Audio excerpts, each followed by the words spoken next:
एक बुद्धिमान राजा था। उसका काफी बड़ा साम्राज्य था।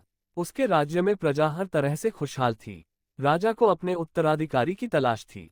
उसके 3 बेटे थे। राजा इस पुरानी परंपरा को नहीं निभाना चाहता था कि सबसे बड़े बेटे को ही गद्दी पर बिठाया जाए।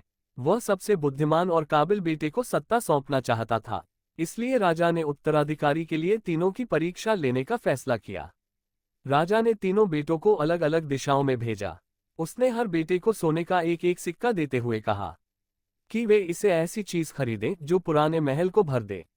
पहले बेटे ने सोचा कि पिता तो सठिया चुके हैं, इस थोड़े से पैसे से इस महल को किसी चीज से कैसे भरा जा सकता है। इसलिए वह एक मैखाने में गया, शराब पी और सारा पैसा खर्च डाला। राजा के दूसरे बेटे ने इससे भी आगे सोचा। वह इस नतीजे पर पहुंचा कि शहर में सबसे सस्ता तो कूड़ा कचरा ही है। इसलिए उसने महल को कचरे से भर दिया।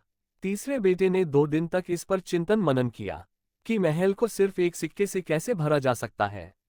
वह वाकई कुछ ऐसा करना चाहता था जिससे पिता की उम्मीद पूरी होती हो। उसने मोमबत्तियां और लोबान की बत्तियां खरीदी और फिर पूरे महल को रोशनी और सुगंध से भर दिया।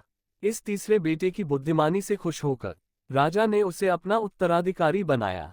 इस हिंदी कहानी से हमें ये सीख मिलता है कि बुद्धि से कुछ भी पाया